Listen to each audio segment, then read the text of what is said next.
Sara Pascoe. Katherine Ryan. What do you think you're going to be? Old, but it's okay.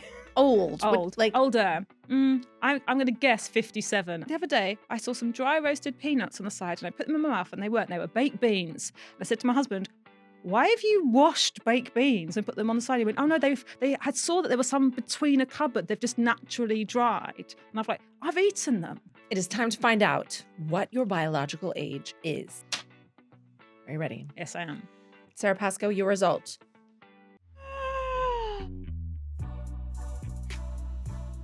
Hello, everyone, and welcome to What's My Age Again? Again, Season 2. I'm Katherine Ryan, and this is the podcast that asks, how old are you? How old is your body? And what do you do to stay young? We have a special bonus episode that drops on a Thursday when Dr. Nichola deep dives into all of your questions on biological age. But today, I'm joined by fellow comedian and a very good friend of mine. It's Sara Pascoe. She calls herself a midlife mom after giving birth at 40, and she's now 44. But how old is her body? Like all of our guests, Sara has sent us a sample of her blood so we can test her biological age and find out how she's aging on the inside. And as always, Dr. Nichola is here to interpret the results. If you want to find out how old your body is, then you can get the test done at a 25% discount with the code What'sMyAgeAgain25. Sara Pascoe. Katherine Ryan. Isn't it weird that people are recording us speak to each other? Yeah, but I like it. I make more effort in conversations when it's a podcast. Do you? Dude, I switch no. on a bit. I go up a gear. Okay. Yeah. No, I switch off because I haven't seen you socially for Yeah. a long time. Probably Because- Benna's birthday, maybe even. because First of birthday. the mistakes we've made. Yeah, terrible burdens of real life. Do you remember what life used to be like before we had all these kids? I'm really sad about it. Me too. I think, look, I don't know about you, and I don't know what your choices will have done to your biological age. We will find that Right. out soon. I can't blame my choices for my biological age. That's lifestyle. Okay. Yeah. I Mm. feel like there is one path I could have taken, Mhm. age 35, Yeah. where Violet and I continued on the upswing that we had, and I would have total freedom. And then there's another path, and it's the one I chose to take, where I take a husband Yeah. around the same time. Did I get married like 2 weeks after you? 2 days. 2 days. Same week, same venue. You are my career idol, and you really fucked me over that one. I'm so sorry. Marry a foreign man in Copenhagen. Sounds so sexy at the time. I know. So we both sort of had these like post-COVID mental breakdowns. Oh no, pre. Yeah, I was definitely It was pre. vulnerable. Yeah, and the COVID years, I mean, at least then we had a husband when you're stuck in the house, someone to talk to. Yeah. Yeah, someone in your bubble. So Yeah. walk me through what you have done to your life in the last 5 years, because we're not too dissimilar. Right, so loved my career, Mm. love my job, love stand-up so much. It is the best job in the world. Yeah. And you can be obsessed with it. You can work as much or as little as you want, and then you can do loads and loads of gigs a night, and then, you know, it's your social life as well. You get to see your friends, you get to see them on stage. It's always in a pub, isn't it? It's Yeah. always in a pub, so you can always... The wine is there. The wine is there. Although you once drank a pint of water with a vodka in it, which I always think about. Oh. That used to be what I drank like Yeah. for a long time. Yeah. And I think that comes from, so we have so many overlaps, and we'll get back to your last 5 years and the change.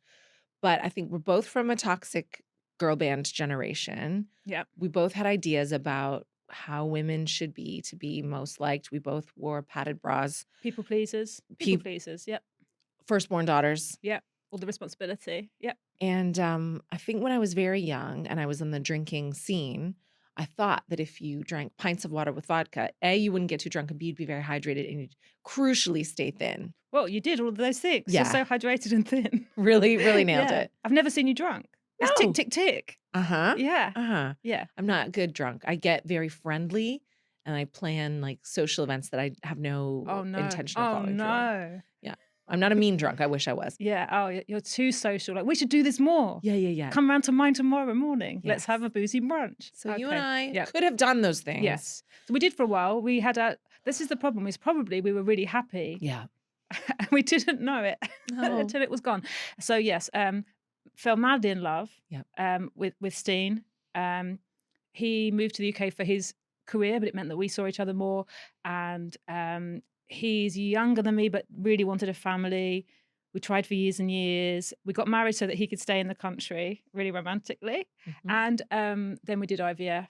Yeah. And then I had 2 children in 2 years in my 40s. Yeah. And those 3 things are the ones that have doomed me. Yeah. Yeah. I think temporarily, though.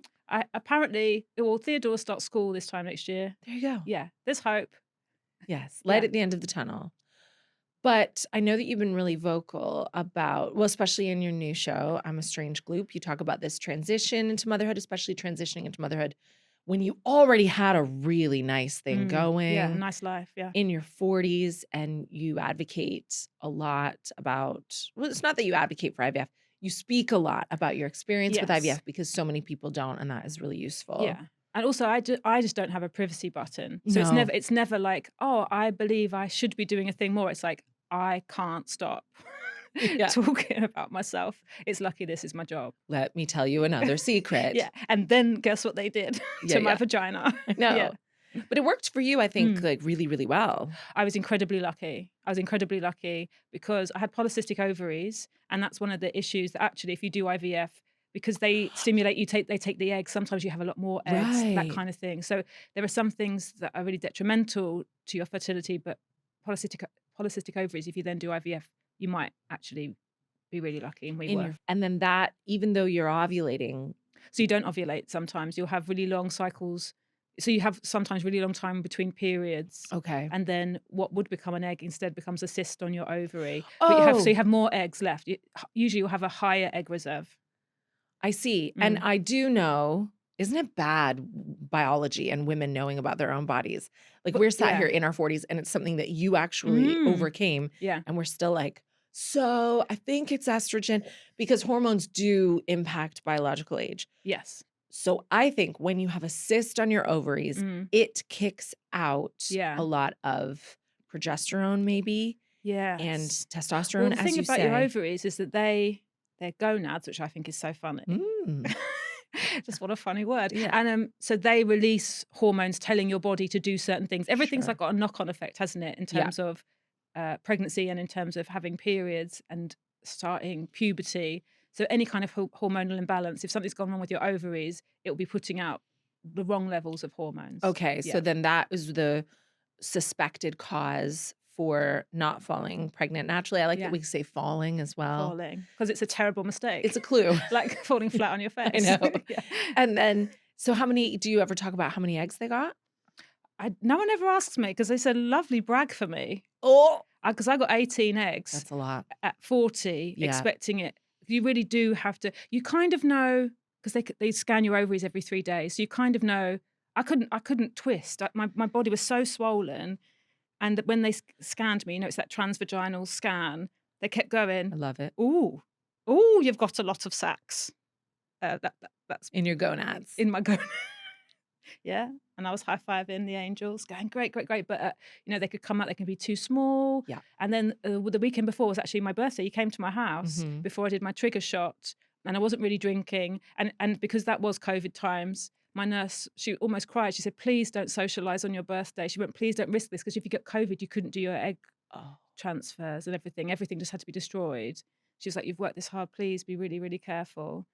But it was my 40th birthday. So you had a party. A very small party. It was a big party. No, it wasn't, was it? I thought it was a really cool and fun big party. It was a cool, fun, big party. And you would have been probably pregnant at that party.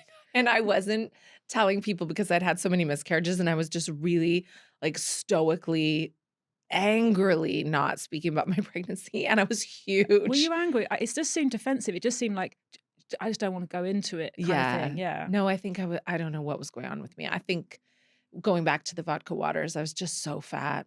Don't like that.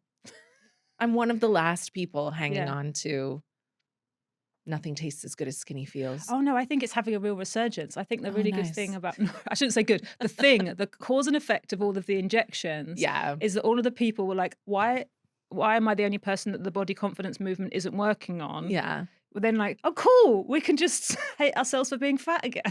Yeah. It's a nice throwback. Yeah. So you had a really successful retrieval. Yes. And I think for people who don't know about IVF or don't read about it or aren't like women in their 40s who this is like very relevant for a lot of their friends or family, Some people will get like one good egg. And Some people will also, get and none. this is why it's important to say this, sometimes you get one and then that becomes a baby. So Yes. so so Yeah. that so it is a numbers game, but it also isn't a numbers game. It's about quality and lots of other factors. Or you can Uh-huh. have millions of eggs and then do millions of rounds and still not have a pregnancy that lasts very long. Yeah. Also, there's a thing where they can sort of scan them and tell you which ones are actually going to be viable. So you could lose a whole lot of embryos that way. Right. So there's so many factors. So the numbers go down and They down and down. dwindle. And so So on the ultrasound, how many did they think they would get? Presumably more than 18. they were counting. They said about 12 actually. So I wasn't expecting Oh, 18. so you had hidden ones. Hidden ones. So then Yeah. you wake up from the surgery. How nice is that?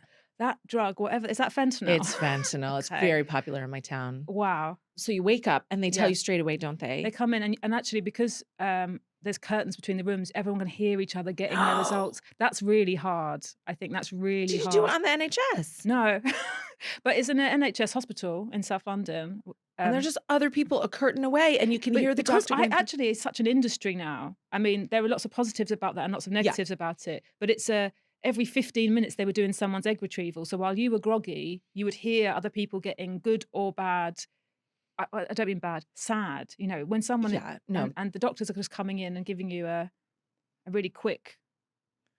It's a really quick, and you're lucky if there's someone there with you, Yeah. and you are still like, yeah, really raw. And this was COVID times as well. Yes, So yeah. people are hearing like 2, none. Can you imagine Yes. waking up and there being none? That's what I overheard is someone being told we didn't get any this time. And Oh. also some people are getting their eggs because they want to freeze them, because that's another huge thing with the aging process, of Yeah. course. And I feel like if I could take anything away from the world, that's what I'd take away for women between 29 and 40. Just the headspace of will I, won't I, what will work, when will it happen, who Did with, you ever what it means. think about freezing your eggs before you met Steen? No, No. I didn't. But you wanted to have children. I or you heard weren't it. sure? I was really, I ummed and ahed about it. I Yeah. could really see the positives of not having them. Even more so now. Now that Oh, I'm sorry. that's the sort of the joke I make in my show is really that I think I can put people off having kids. Yeah. Yeah. Well, this Yeah. show, yes. And then I mm. think the next show, you'll be like, because your son's, okay, so Yeah. you had the IVF, it was really successful. Yes. Can I ask you one more thing Yeah. about the science? Yeah. And it's quite personal. You don't have to answer it. Do you have embryos left? Yes. And so, Yes. but do you feel like you won't use them? It's really hard. That It's is really hard. hard because I'm broody just for one specific stage of baby, which I didn't enjoy at the time because I was so stressed and neither of my children slept or sleep. This No. continues. But so the stage where they're in a sort of a warm onesie on your chest, I was just like haggard and pale and I felt sick and I felt so broken. I was drinking so much coffee and I felt so dangerous because I was the weakest I'd ever been. But now when I see other parents in Sainsbury's or walking down the street, I'm like, I just want a little hot body on my chest. Yeah. Give me another go. I know. Isn't that the trick of nature? Give me another go. So yeah, I've got 5 frozen embryos of varying quality. And I feel like a horrible bitch not giving them a chance at life because I know that they're the siblings of my children. And this is such a horrible trick. I'm 44 years old. I actually don't want to be pregnant again. I hated my last pregnancy. I was grumpy. Wow. I was really grumpy. You should have been grumpy because let me tell you, when you describe your first son as a suicidal chimpanzee, Mm-mm. you could not be more right about that. Yeah, like he I like- spent one afternoon with him and I was like, Yeah. oh, this boy is trying to die, He like climbed over your house. which is fine, Yeah. but I'm not his mother. And No. then you were kind of as Yeah. pregnant as I am now, having to deal with that Chasing him. solo, I think, Mm. because your husband was working away. Yeah. Like that is, that's traumatic, I think, for anybody. Yeah, I was grumpy. But you forget. Yeah, that don't is the trick of nature. you? Yeah. That's so interesting. But you haven't destroyed them. No, but that's because there's a lot of admin and forms. Yeah. And I have an ADHD husband and I'm quite busy. So I just keep thinking, I'll just pay for another year. And then Yeah. also there might come a point, I'll just be like a 50-year-old mum, maybe. Have you ever Maybe. thought that there might come a time that Theo and Albie aren't able to have their own biological children and maybe they want to give birth to their siblings? Hello. Wow, hello. Or that's the surprise. Yeah. They don't let you donate them if you're over 40. They don't want them. I don't want, maybe it's younger, even 35, but definitely over 40. You can only donate them to the science, which means that they'll sort of do some experiments on them or throw them in the bin. That's your two choices, which is why it's hard to destroy them. I'm not in any way, I don't believe in that they are people at this stage. Of course, they're just, they are Yeah. cells. Yes. But there is some magical realism imbued in them where it feels really hard to go, yeah, just stick a needle in it or just chuck it in the bin. And it's hurtful. And which brings us to age. So Yeah. there are all of these stigmas against being a woman over 40, even our embryos. Yes. Though, like, you see them walking around your house, you have beautiful children. Yes, yeah. They're at a difficult age, but you know what I mean? They're Yeah, perfect. And people are struggling. People really want to have a family. Yeah. But your embryos are persona non grata because they are over 40. Yes, yeah. How dare they? But they also might not want my embryos if they heard how my children behaved. They Yeah, might but go like, you say healthy, but it's because you're an artist and you're really clever. And the same with your husband. Like, Yeah. that is, I maybe. think, the drawback is you have these kids who need a lot of stimulus. Yeah. They need, so that, you're in a bad phase, but I think it's going to pay off for you. I think you're going to have really clever, Yeah. I creative kids. am complaining. It is a good phase now, They are both at home. They both Albie, he's 2 next month. He's so cute. He watched a song today about pizza, and then he was like, pizza? And I was like, it's 10 a.m. I'm not making you a pizza. And he's like, yummy in my tummy? And it's like, yeah, right, okay. I'm gonna go, I guess we're making you a pizza. Yeah. You can't just say yummy in my tummy. I know. Yeah. I think being an older parent is nice for the kids because we are, well, and being a creative parent, I think both of us, again, we have many similarities. We're different, but I'm overindulgent as well because I'm like, yeah, all right. Like, I don't just say no for the sake of saying no. And I haven't got the energy that I had when I was a younger mom, which my oldest daughter, Violet, is 16. She has. So she's like the strict teen mom in the house. And she'll say, like, you will go straight to bed. I don't know where she gets that. That never happened in her upbringing. She'll go, you will sit on the naughty step. I will call Santa. She will like fake calls to Father Christmas, be like, Fenna won't get down from the chair. And I'm like, what is this parenting? Because Bobby and I are like, whatever you want to do. Like, I've always got sweets. I'm like the children's grandmother, I always say. I'm contemplating a facelift. I've got Werther's Originals in my pocket. I'm like, Yeah. Do you think being a woman over 40 is a problem in our industry still? Because being a lady comedian has changed since we started. Yeah. The world has changed since we started. Also, the advantage of starting when we did, when there were a lot more women, means that there's also now a lot more women in their 40s.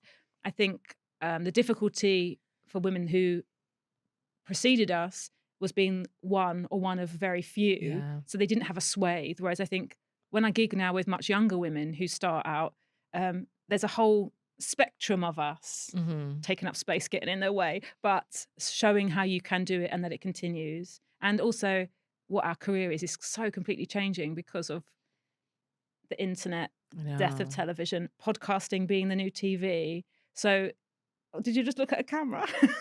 There it is. I do that sometimes. Yeah. So they are already mapping out entirely different careers to us. Yeah. Going like, they'll literally ask us, what was it like to be on a panel show? And I'm like, let me tell you about Mock the Week. We used to be allowed to talk about politicians. Yeah. Not anymore. Gone. Did you feel pressure about turning 40 in this industry, or did you just always take for granted that you would seamlessly like just become over 40 and still be offered work? And well, not so much with work. I definitely, having babies, I think made me feel like I'd fallen off a train, a career train. And I hate saying that because I don't want to make any woman have extra pressure about, or any man if it's about parenting, but the reality is so much of your time is then sent in a different direction. Yeah.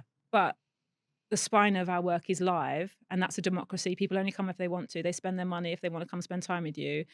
I can probably pay my mortgage from that. Yeah. And so I have that peace of mind and then I had the peace of mind of, if it all disappears, build it back up again by doing such good live shows. You're going up a room size every tour. And I think that is the advantage of what we do. We have so much autonomy compared to other people's careers. We're not actors. I mean, actors, models, sports people all have really, a lot more things working against them. Yeah. No one comes to our shows because of what we look like. Even you, your hot thing. Because if you weren't funny, who would want to look at you? That's true. But we do both participate a little bit in like the glamour of it. we're lucky that we can also do that, and they don't go, oh, you've got a nice hat on. Who do you think you are? I'm here for jokes. It's like, as long as the jokes are also there, you can have a hat. Mhm. Yeah. But it's probably easier for your husband to continue with his work, having children, than it is for you. And I know that you guys like you tour together. I heard your Christmas Yeah. Oh, story. yes. That was the terrible mistake. But what's difficult for my husband, so this is where we are, is that we are cannibalizing each other's time. Yeah. So if one of us is working, the other one usually isn't working. Or, apart from that Christmas gig where we did the same gig at different times, we do have childcare, but we also want to spend our time with our family. Yeah. And so, oh God, I think there are things where he could have gone to America. There was a point he could do a lot more in Australia, which is where he's from. So he has got that sense of, he's got the same kind of balancing act as me. And he'll be turning 40 in 2 years, and I think that will be really big for him, because that's such a line in the sand for people, isn't it? Have they achieved what they want? Are they where they want to be? Have they fallen short? And then they look at other people and what they had done by 40. Yeah. Yeah. Well, you grew up in a household with sisters and a very educated, busy, working, interesting mom who we all love, who raises kittens now. Is that still the case? Yes. She Have there been any more kittens? there was one adopted one, but then the other cats didn't like it, so she my mum, she's an amazing woman, but I'd say as harsh with her cats as she was with us. Yeah. In terms of how she gives and withholds love. She really, really does love those cats, though. You met them when they were tiny, didn't you? Yeah. I think maybe chuck her one of the embryos. Oh. I'll give her another go. Yeah. I don't think my mum would want. I think the reason my mum loves cats so much is because she has had children and their needs, whereas cats just want you to stay still so they can use your body warmth. And that actually is a really, really like lovely dynamic. And that is maybe what you want when you see newborns in Sainsbury's. You're like, oh, that's lovely. Maybe that's what I remember. You'll have to remind me when you have your baby that it's not like this. But I just want the bit where you're forced to not move. Yeah. Because they're sleeping on you and they only really sleep on you. And that's where they have their biggest rest. Maybe that's why women continue to have children after the first one, because the first one becomes mobile. And if it's anything like yours, very dangerous and physical. Very dangerous, and then you go, no, I can't. I'm breastfeeding this one, so I can't. Yeah. And that's what I've done with this pregnancy. I'm like, I can't physically chase them anymore. Let's go to the trampoline park. I'll sit in the cafe. Do you know what I mean? I've immobilized myself through age. Your mom is aging very well. My mum had me at 19 though as well. So like you with Violet, young mums are always going to be the hot mums. Yeah. Whereas now I am always worried that people think I'm the grandma at nursery drop off and stuff. No. That's the only thing about being in your 40s. The really good thing, and I should mention this, it's been shown to be really good for women's longevity, having children in their 40s. Your body knows when people need you. Okay. So rather than shutting down and going, I'm done, it goes, oh, I do need to sort of be functioning. But are you referring to some of the articles that I've read where they say women who become mothers in their 40s live to be 100 or live to be, but I don't know if that accounts for like quality of life, inflammation, stress levels. Like, I don't know if those women are hanging on by a thread or if they're enjoying their lives. That's what I don't know. I mean, I've got absolutely no answer to that in general, because I don't think being 98 is aspirational. No. I don't want to be dead. No. But I like being in my 40s. Okay. Yeah. I'd like to be in my 40s for a few decades. Well, that is the aim of biological age hacking. But biohacking, Yeah, because I think that especially in our industry, when we're on camera a lot, or we talk about beauty standards, when people sometimes first come across the podcast, they think about age in terms of like Botox and fillers and facelifts and looking young. But I think all of this is so much more about feeling young, feeling younger for longer, being able to do more things for longer. And you have been on the forefront of this. So while I was getting Botox and filler, you were like cycling and going to Costa Rica for like a wellness retreat and being a vegan. Yes. When did the veganism begin? Early.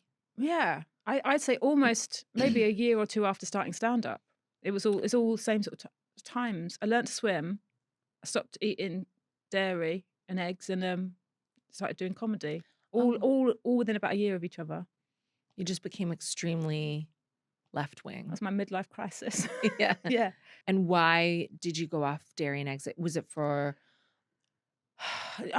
compassionate reasons? It was compassionate reasons, but also I was in a play with some vegans, and they did really good stealth veganing on me, bringing in raw chocolate. They did exactly what you should do, which is not tell, because I hadn't eaten meat since I was 7, so they knew that I was receptive. So you were vegetarian. I've always been vegetarian. So that's what I thought. Okay, so vegetarian since 7. Yeah. And that again was for compassionate reasons? Yeah, I met a cow on a school trip. Oh, okay. Yeah. So you were already on your way. Yes. And so these people knew I was receptive. And so they did this thing of, oh, we've brought you in a spare lunch, or did it? And they just showed me how just delicious all the food was. Fine. And then started like lending me pamphlets about what happened to cows in dairy farming. Yeah. Oh, all right. Yeah. I don't know. Like, I think that is very good for you. My stepdad's vegan, and he doesn't practice veganism for compassionate reasons. He's quite cold. So what's his thing then? He just thinks that animal protein is the root cause of plaque in your arteries and Alzheimer's and all these age-related diseases. He just doesn't think that humans need animal protein whatsoever at all, especially not dairy. Yeah. There's definitely probably a moderate argument to that. We definitely shouldn't have it every day. We didn't evolve to have it every day. And I think it shows in your skin. Like, you do look very young. Do you hear that often from people? I used to. It stopped, Katherine. No. Yeah. No, which is also fine. I think what I want, when I get annoyed about the aging process, I get a little bit like with the weight stuff, actually. I realize, oh, it's because I've been told something is better my entire life. Yeah. And the problem isn't me. And you've never had filler or Botox? I haven't had filler or Botox. I think it's really good for me to have just one boundary. And injections is just it. That's good. Yeah. And when did you come upon that? Because as soon as we met, I would already have had injections. Yeah. And well, things. I think that was part of it. It's a little bit like when Me, you find out that our industry's like full of cocaine, and you go, oh, no one ever offers it to me. No one ever told me about Botox. I didn't have like a female friend being like, oh, you can just do this thing, or it's just a tiny bit, or don't be scared. So in my head, it was, I only knew the extreme of it. Yeah. And then when it became, I guess, like after Love Island, realizing that lots of women in their 30s were having like what they call like preventative procedures and this kind of things, I was like, oh, I think I've dug my heels in to such a point. And then when you have everyone has like low self-esteem, all sort of troughs, and then you then think, oh, will I just go? And then you go, it will change so much. And I think what I do resent actually is the cost of what we would call like beautifying ourselves is so now huge. Some people do just have to go, this is what a face looks like when it ages naturally, and just consider it a service. This will be my OBE. It'll just be the one person at the Royal Variety performance because I haven't had anything done. But I don't think you've aged at all since I've known you. Oh, it doesn't matter. I won't go through it, but I really have. Do you feel like you have, it's accelerated since the kids? When I wasn't sleeping, I guess you look a lot worse then. I don't think it's accelerated since having kids. I absolutely think that my aging accelerated. Like, I look at the before I had kids and after, and I go, oh, okay, there's a huge change there. But would that change have been present anyway because I turned 40? I would say that's what I noticed. When I was filming Sewing Bee once, I was doing like one of like, you have to do like here's a joke, you got 20 minutes left. And I was lying upside down on a table. And I could see they kept talking around the monitor. And then they were obviously going, who's going to tell her? Who's going to tell her? And then someone came over and went, I don't think you're going to want to do this upside down. And I was like, oh, how come? And then they said, just come and look. And my skin was just so saggy upside down. I was like, oh, collagen really does, sort of go off a cliff towards the end of your 30s. Your skin just doesn't produce it in the same amount. So you do notice it on like hands or chest. You just notice it. I don't think it's necessarily pregnancy. See, I was thinking I might start doing the podcast upside down because surely that resets everything. Oh, maybe. To where I want it. Maybe lots of blood. Maybe that's true. Try like it. A bat. Like a bat. Welcome to. It's difficult to stand out in podcasting. I think if you're the only upside down podcaster. Maybe like it's a weird Halloween undertone that we don't understand, but it's fine. Yeah. It's okay. But then your feet might start to look really old. Oh, yeah. So you'll have like Dorian Gray, lovely face, but in the attic. I don't think my feet could look older than they do right now. This is really great. This is really great. Really putting in the effort. I was like, I have to talk to Sara today. Put my slippers on and my cardi. Talk about being young. Do you feel old? No. No. I think No. when you've got young children, I do think age goes out of the window a little bit because you're just a parent doing parenting things. Do you feel old? No. How old do you feel if you had to put a number on it? 44. I don't, Yeah. but I think 44 is not old. No. And what I sometimes now roll my eyes at internally is when I was 36 and I would drop that on stage, like, yeah, I'm 36. I'm not afraid to say my age as an elderly woman. Yeah. And I now just think, oh, you silly baby. I know. Yeah. But you are from Essex. Yes. So with sisters and a Mm. mom in Essex in that era, did you all have a really healthy attitude toward like body image and aging as No. you got older? Have you I think- taken different I paths? think what there was, and this was seen as purely empowerment and Mhm. choice, and maybe there should have been a little bit more pushback, which I hope that there is now. That's what I worry about. There should be pushback. There should be someone saying, you are lovely as you are. Will it make you happier? Do you owe the world beauty? Mhm. Someone should be asking those questions. But at the time, it was like, oh my God, guess what you can do? You can do this now. You can do that now. You can put this on your credit card. You can save up for that. Yeah. And it felt like an extension of teeth whitening and hair highlights in your hair. And so there wasn't enough like, oh, once you start doing it, you will always have to do it. Yeah. And would you rather have a lovely holiday or this? Or will it really be that bad if you don't do it? Mhm. Mm. And the answer is yes. I'm going to go all in. I'm doing it. Yeah. I like it. Yeah. But I think it suits you that you haven't. And I love that you haven't. And I think that a lot of us have come out looking older off the back of it because I haven't been able to do it for 5 years. But I Yes, do yeah. have like filler I that's don't think you dropped, look things. old. I think you get paranoid because people say horrible things to you because I think they see it as, I think people misconstrue any kind of beautifying work as vanity and then they Mhm. attack it quite nastily. And you've had that and you've had so little actually done. Yeah. Yeah. But not next year. I can't wait. I think that you're very lucky that you steered clear of all these fillers and Botoxes. Not lucky. Yeah. I mean, you did it. What I love about you, so many things, but you do what you think is right. And you've Mm. always been very authentic and very knowledgeable about things before you go into. Do you have any tattoos that you I regret? do have a tattoo at 18. I don't regret it, but I do have a tattoo. You don't regret it. No. Where is it? It's a tramp stamp on my lower Oh, spine no. in Japanese. It couldn't be tackier. And you don't regret it. No, thank you for Okay. sounding so shocked that I don't Okay. regret it. I never see it. It's never there. Fine. I spent a lot of my 20s saying it meant fuck me harder in Japanese, Nice. got me Yeah, through. Okay. That's fine. Well, Yeah. actually, that's how I am about my breast implants. Mm. I got same time as you were getting that lower back tattoo, I was going full fentanyl Yeah. surgery breast implants. They served their purpose in my 20s, I think, Yeah. and they're emblematic Mm. of my generation. Yeah. I wouldn't do it now if I could do it all again. I would like to get At the them time, out. it just felt so exciting that there was that technology. Yeah. And Tattoos. if you didn't have to be small-breasted, I mean, oh Oh. God, I was so obsessed. If you read my diaries from 18 and 19, I was so obsessed with becoming a stripper and getting my breast enlargement and then be able to be a stripper to be able to earn money because I was Yeah. never going to ever have any money. Oh. And I was so skint. And the idea of like earning 200 or 300 pounds a night. Yeah. Yeah. I think you could earn more today. I can't dance. I'm very flat-chested, but I'll definitely give it a bash. Why don't Comic Relief do that? I know. Yes. They want to make some real money. Middle-aged mums stripping. Look what Bonnie Blue has done. Yes. We Yes. could. We could. We could. We You, wouldn't. me, Aisling, Roisin, Tiffany Stevenson. yeah. Shappy Corsandi. That's the lineup. Comic Relief in our thongs. People just love to see us quiet for 12 hours. Literally, that would be the YouTube comments. At least they've shut up.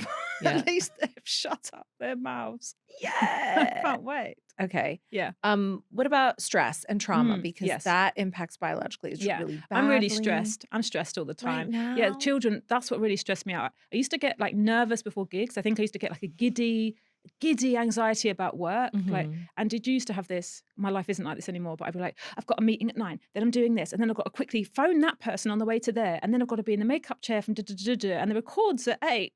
And I would have this sort of giddiness, and I didn't realize that that was not stress. That was joy and excitement. Yeah. Now I've got stress. Okay. Who put ketchup there? Yeah, Who's yeah. done this? The other day I saw some dry roasted peanuts on the side and I put them in my mouth and they were baked beans. And I said to my husband, why have you washed baked beans and put them on the side? He went, oh no, they had saw that there was some between a cupboard. They've just naturally dried. And I was like, I've eaten them. Thinking they were peanuts. Thinking someone left a little cluster of dried peanuts on the side. A little treat for mom. Yeah, little treat for mom. But they'd been sucked off, probably. Yeah. Well, I just think wet beans, spat out by a the mice child. probably licked them. Awful. My kids can open the freezer, so I have to hide the ice lollies because they just help themselves. They help themselves to yogurts. They just squeeze things everywhere. The house is disgusting. This is how sad my life is. This is stress related. It is all still related. Yeah. I bought a carpet and upholstery cleaner. So it shoots water on it and you scrub it and it gets rid of it. You need that. Yeah. It's important. But it can be very soothing to see those stains go away. Like that is that's what I mean. That's my pleasure. Yeah, soothing practice. Is looking at how dirty the water is from my carpet. Do you still have the dog? Oh yeah, Mouse is there. He's my favourite son. No problems with Mouse. Okay. He's a good boy. And the boys, do they antagonize Mouse? Oh no, they love him very much. Fine. Yeah, they're really gentle with him. And they fight? The boys fight, yes. And I find that really stressful. My body goes straight into fight or flight the second they're hurting each other. And I'm trying to do emotional regulation and like, gentle hands. I said gentle hands. Yeah. Have they ever hurt each other? Yeah. Theodore's got scratch marks all up his face. Oh my gosh. Because he's got horrible little nails. He goes for the eyeballs and he bites. He bites horribly. He draws blood. He does it on all of us. And then he goes, apparently it's very common with the second. I've not sent him to nursery because I can't have those phone calls. I can't be the parent being like, who's he bitten this time? Yeah, I'll write them an apology letter. Do you know, it's good that you speak about that too. And I know that your new show, I'm a Strange Gloop, again, I'll mention it, is all about all these things. And it's tongue in cheek and it's funny when you say it and it's really clever when you say it. But Molly May, I'm sure you're familiar. Yeah. Less funny. But she on her vlog was crying about her daughter biting at nursery. Oh. And like I think a lot of great moms are like, what is this violence? And it can be very shameful for people. So you've always spoken about things in your stand-up that could have been shameful. Yeah. And you were recently diagnosed with ADHD? No. People keep telling me I've got ADHD. Steen was diagnosed with ADHD. Oh. The internet is a liar. Okay. Yeah. And you've not got it. Well, I haven't gone for a diagnosis. I don't think I have it. Fine. We don't all have to. No, we don't all have to have it. And also, I think I really think late diagnosis has been so amazing for some people because it's made them go, oh my God, that was holding me back, or that's why I had such, self-esteem problems. That's not me. I've got very high self-esteem. Yeah. And I get shit done. I like that, actually. You've spoken in the past about your self-esteem being too high. Yeah. Yeah. I've got Motherhood did bring it down a bit. Okay. Yeah, which is good. Yeah, because my children have no respect for me. But it is really high. Yeah. Yeah. Delusions of grandeur. I think that really helps with ambition. Well, I think that you're fulfilling these like very accurate illusions of grandeur. Like people pay to come and see you. They want to hear what you think. Ridiculous. You're really talented. You're really funny. You write loads of books. You have podcasts. You're on tour. And you're a mother in your 40s to these two very small, quite violent sounding children. Yeah. I've been really strict with myself in stand-up to not say too much about them. And I've just let it all out the window now. I think this is all on the record. Yeah. Do you know what I would do? Because how can you connect with people without telling your truth? Yeah. I think what we've probably both tried to do in our own way is I try to tell my truth and then decorate it with little lies or give people privacy. Like in my stand-up, I have way more boyfriends than I've ever had. They're like, why is she dating all these terrible men? I'm like, it's one bad man. But I try to like mix it up for him. That's nice. Yeah. And then when you talk about your kids, like you have to talk about your experience as a mother. Yeah. And then when they get to be of the age that they need privacy, like you wouldn't believe the things I'd love to say about Violet, but I can't. Yeah. Because she's 16. Yeah. I think I might just stop. If I can't stop saying everything, I'll just stop doing it at a point where they can both be like, and also I try to always just say like one of them so they both have deniability. Fine. No specifics. But also maybe stop fucking biting your brother if you don't want to hear about it on a podcast. Do you know what I mean? If you don't want me to go on live the Apollo and tell everyone you're biting. Royal variety. The Royal king variety. knows you're biting. There you are. Yeah, told the king, you'll be in real trouble now. Yeah. No more calling Father Christmas. I told the king to his face that you are a piece of shit. Oh God. He knows about the baked beans. Yeah, he knows about it. How much are you sleeping now? It's much better than it was. It took a while. I'm still at a point where it's very light. Yeah. I'm too ready to go, what's that? Yeah. Who needs what? And actually, the baby, I say baby, he's 23 months, but he's had a really bad week, just waking up a little bit. But because he can talk now, he's like, Mummy, get into my bed. Yeah. Yeah. Do you sleep with them or are they in another Theodore room? comes into our bed about 11. And 11? At 11 at night. It's not even tomorrow yet. No, he comes in, he says something into my ear, like, I like balloons. Or what if someone eats me like a pizza? And then he sleeps. Then he sleeps, but he sucks his dummy like really loudly. Sorry, I'm really offloading. He Yeah. in my ear. Does Fred still have a dummy? Yes, he does. Okay. I'm glad that you speak freely about the tummy. And my children drink bottles of milk. Yeah, all my Fred children is drink milk. 4. Yeah. With a bottle of milk. Are they not supposed to have milk? No. Okay, I wouldn't have known that. I'd have sent him to school with a bottle of milk in his lunchbox. They're not supposed to drink milk? No. Well, they're not. They can have it in a cup, maybe with dinner. Oh. They're not supposed to be having dummies and drinking from bottles. Okay, well, I don't know. We do have an orthodontist. He'll be a businessman coming out. drinking a bottle. That's not my problem. That's fine. Yeah. A lot of grown men are drinking from metaphorical bottles of milk, so that's fine. Or we take things away from children and then they fantasize about it for the rest of their lives and comfort eat or whatever. That's what I think. Something's comforting. Why would I stop you? Good. Yes. Before we bring out Dr. Nichola Conlon, are you going to the gym? You're swimming, you're cycling. Yes, yoga, and I'm doing, you have to lift weights in your 40s. You have to lift weights. I'm lifting weights. No, but you lift the kids. I don't think it counts. You're right. It doesn't count. I think that I think actually this is one of the celebrity lies when people are like, how come you're so skinny 6 weeks after the birth? Oh, just running around after the kids. It's like, don't sell that lie. If you run around after the kids, you get stressed, you get fat. I think you eat really badly, you're really tired. People get thin because they've got a personal trainer and they do like calorie subtraction. No, I don't know if you saw my Instagram posts from Lake Como, but I do get skinny after the kids, and I think it's because I'm stressed. But you don't eat. You when you're stressed, you don't eat. I don't eat very much. Yeah. So, but I think for lots of people, I don't know if you're joking. You are joking. Yeah, but I will be on Ozempic after this. But you're still skinny. You've only got a tummy. You're lucky that you don't get it everywhere. The weight. Did you see me at your 40th birthday party? I think you're very hard on yourself. Okay. The beauty is you and I take it with a grain of salt. We don't actually care. Either of us. You do it one way, I do it another way. Yes. Ultimately, we have a high self-esteem. Yes. Yeah. Do you take supplements? I've got a lot of supplements. A lot. I think so. Yeah. I'm terrible for the old Instagram ad. I'm sort of like, oh, hello. Oh, will it help me sleep better? Yeah. Potassium and magnesium, you say, in a hot chocolate. I'm like that. Yeah, I'm like that. Yeah. What do you think you're going to be? Old, but it's okay. Old. Like older. I'm going to guess 57. I'm 3 years younger than Bobby. I don't think you'll be 57. You don't think so? I like... Who's been the youngest? Joan McNally? Yeah, 20 is as young as I saw her birthday cake. And I was like, but I also, again, I believe it of Joan McNally because she's shiny, isn't she?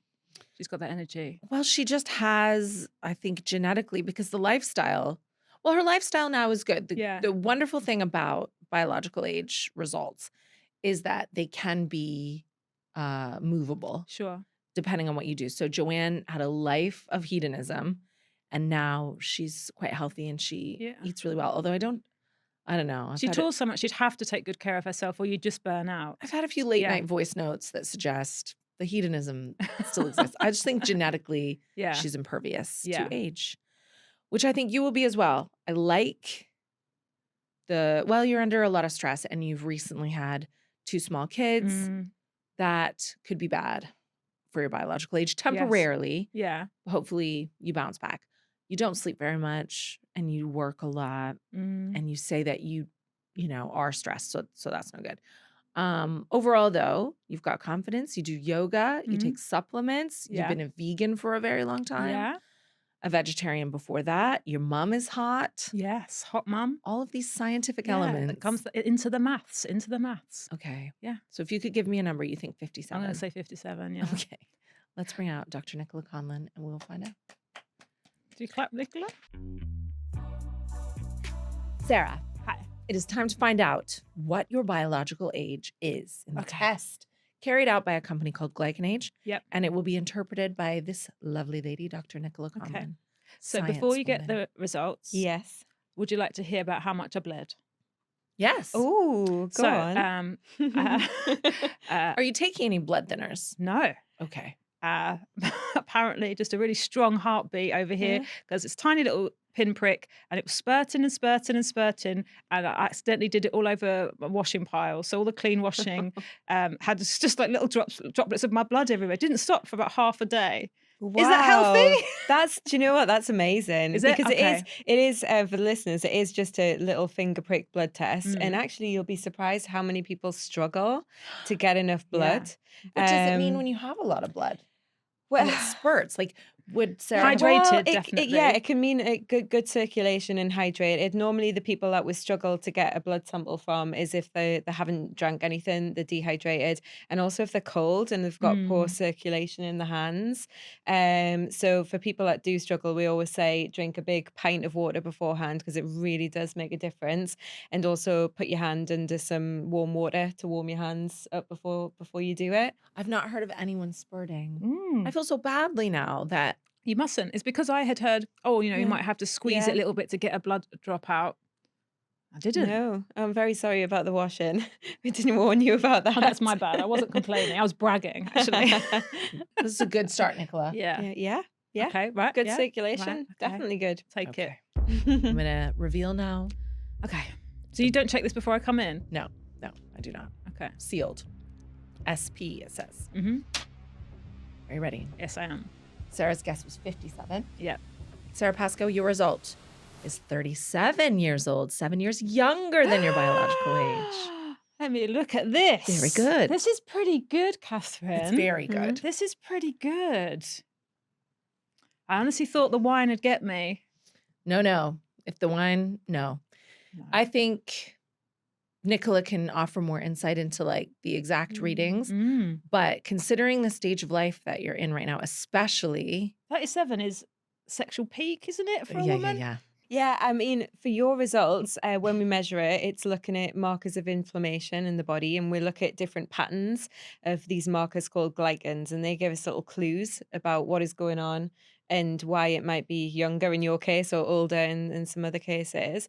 And what was evident from yours is that it does seem to be lifestyle that is looking good. And I know that you mentioned, you were chatting earlier about being vegan, and I have to say that on your lifestyle questionnaire that we get all the guests to answer, you are the only person that has actually ticked the box that said you eat over 30 plants a week, which anyone listening to this show will know I go on and on and Name on them.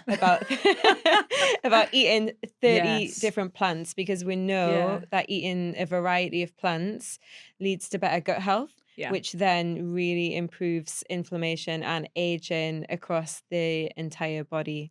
I make a lot of soup. I'm a sad lady who loves a soup. What's in your soup? Well, I love soup. Well, the great thing about soup is you make it with whatever vegetables are about to go off. So carrot, celery, onion, garlic is your base. Yep. And then you can't go wrong with anything that you've got. A swede, some potatoes, parsnips, And it's Brussels soup sprouts. season. It's soup season now. Get into soups. Are the boys eating soup? Yeah, they love it. And so the one I make is like, it's a sort of minestrone with loads of butter beans in it. They think they're eating pasta. They're not. They're eating butter beans in tomato soup. Oh, wow. Yeah. Yeah, that's really interesting, because I was going to ask you as well, and you guys touched about it earlier about protein, because sometimes being vegan, it can be difficult to get the right amounts of protein in, but beans and pulses and things like that are a really good way of getting the protein in.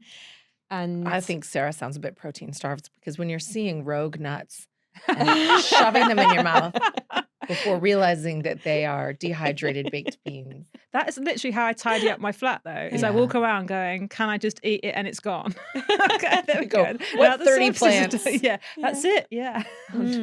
Yeah. But Am I really the also- only person who ticked 30 plants? Yeah, some I've been people so had into 20 to that. 30, but Yeah. not the above 30. And we obviously know that's really beneficial because of the amount of phytonutrients and antioxidants and things and all these helpful compounds that naturally will lower inflammation.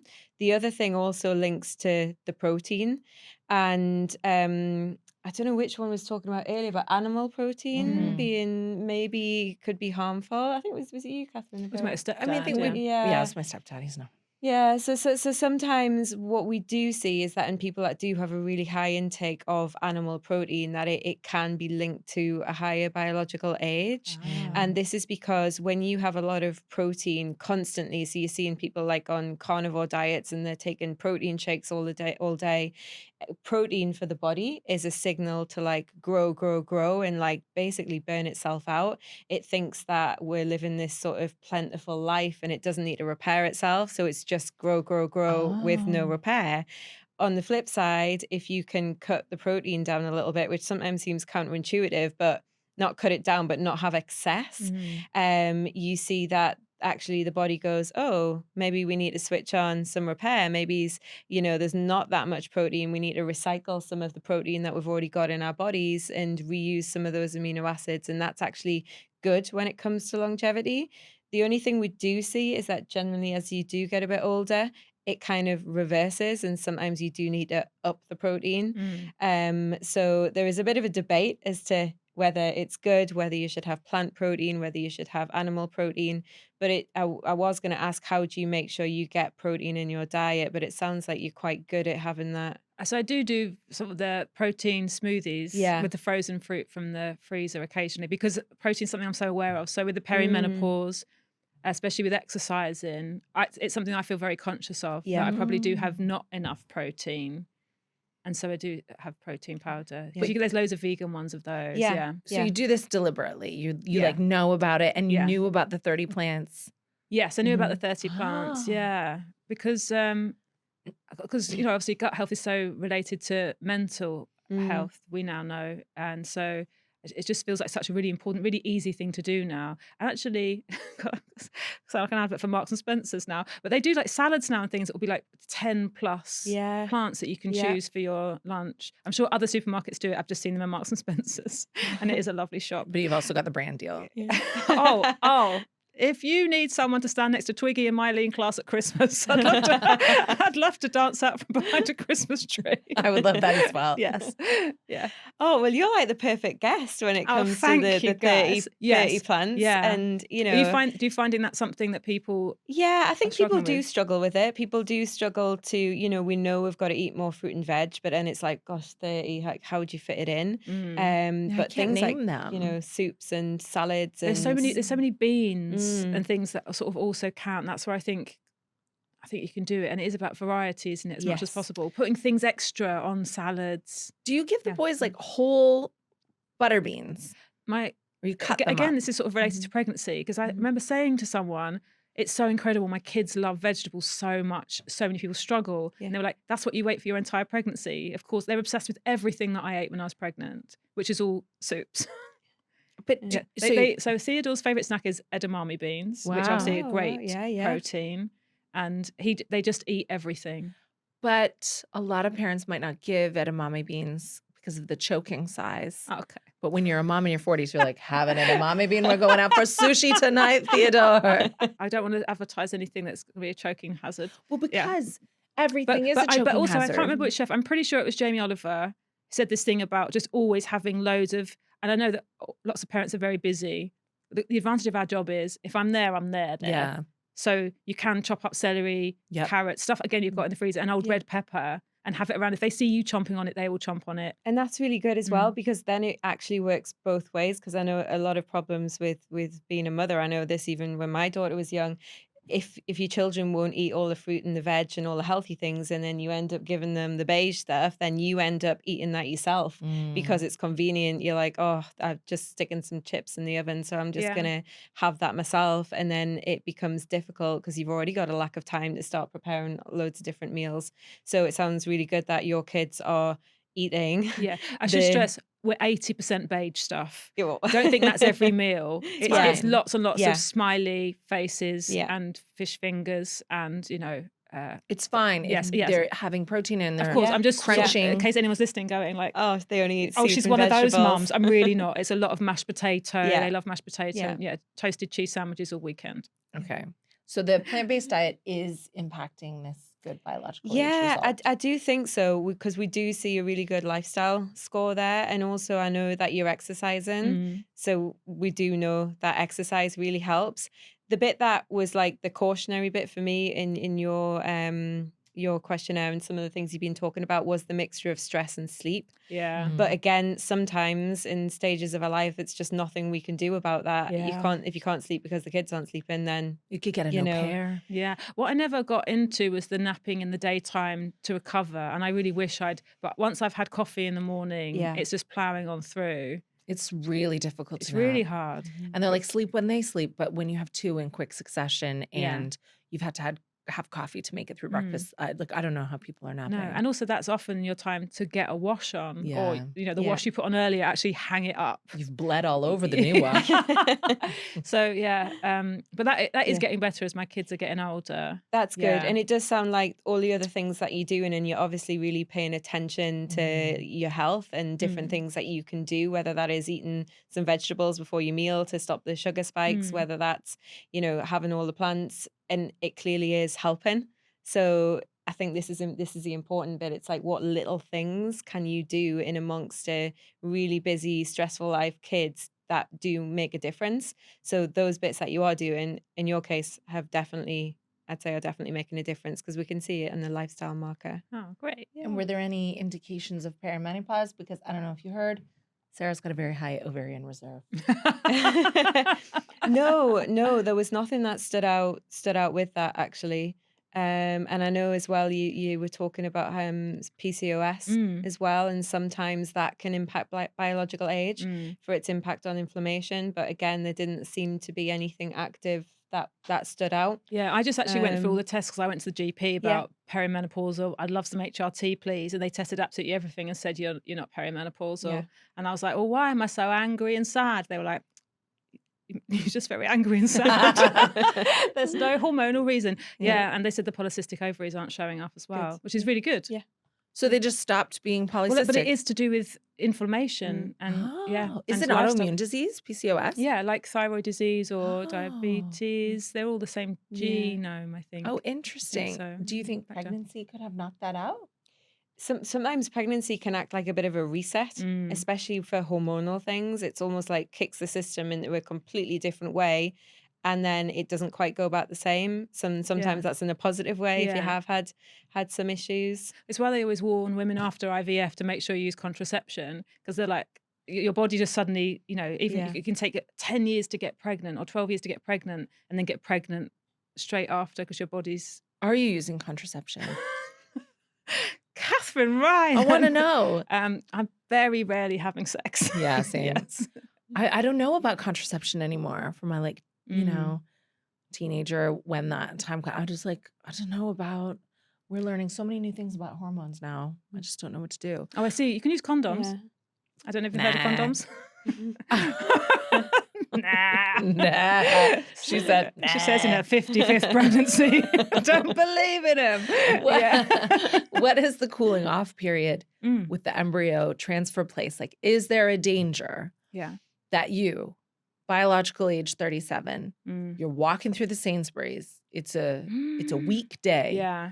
The boys are not 23 months and 3.5. They're at boarding school. They're both 4 and at boarding school. And then you think, you ring up the clinic and you go, put 2 of the 5 back in. Yeah. Is that a possibility for you? Well, the thing about embryos is they stay the age that you were. So they are a younger woman's embryos. Yeah, I will have to do that thing. It's a yearly direct debit. I will have to do the admin, or it is a danger. What are the chances, you think, I don't out know, of 100 that you might do it again? Oh, God, I don't know. And the TV has all dried up. I might as well have another baby. You are an enabler, Katherine Ryan. She just wants all female comedians to just sort of be like a paddock, all pregnant at different times. Yeah. Don't you? I do. And this is really good news, I feel. You've got energy, you're glowing. Yeah, because I'm coming out of the bit that's been true. so hard. All right. I'm getting about 7 hours sleep at the moment, which I just wasn't ever, and never in a row. 7 hours is good. It's good. It's good. It's good level of sleep. Yeah. Is this result going to change how you live your life? Actually, I think it will, because there is stuff I'm doing that, when you do stuff yourself, so you take it for granted. I take it for granted that I eat loads and loads of plants. because I really like them. Yeah. And it doesn't feel like a burden or work. So I think this is the same thing as like the high self-esteem. At the other end of it, it's just not appreciating stuff that you do. Mm. Yeah. And I think I'm really lucky that I enjoy exercising and I enjoy eating plants. And I think this has counteracted my drinking. Yeah. Yeah. Sometimes it's good to know that what you are doing means you're on the right track. Yeah. And then it just incentivizes you to be like, okay, maybe I'll. Because I think the keep up trouble with is this, we or- now, we all know a bit more Mhm. about health things. So we just always add into a list of things that, I also should be doing that. And I also should be doing that. And that's probably true for lots of people listening or watching. And also Yeah. sometimes a bad result can really motivate people to change. But like you say, a good result can just reinforce that, like, oh, what I'm doing has results and it really does matter. And I'm going to keep doing it. And, it hasn't been. And also that having This kids yoga really hasn't been old in doesn't vain. mean that you've made it. Because the stereotype I had of women who had children in their 40s before I had children in my 40s was that they were too tired. Yeah. And that just hasn't been my experience. Yeah. Yeah. And the thing you mentioned earlier about women, the older that they have children, actually, the better they actually seem to age. That is something that has come up. And it's after 33. If you are pregnant after 33, you seem to age better and have better longevity. Whether that's because the pregnancy has done that or whether you were at a better starting base and then that meant you were more fertile because biologically you were younger. We don't really know which way around is driving it, but it is a real thing. Yeah. Which is positive, isn't it? Nice. Nice. Do you think you can get up to 55 plants? Oh, up to 55 plants. What do you think if I could eat 55 plants in a week? Yeah. Like a brontosaurus. Maybe I'll do this for comic relief. Well, it's better than our first idea. No, I'm going to do both things.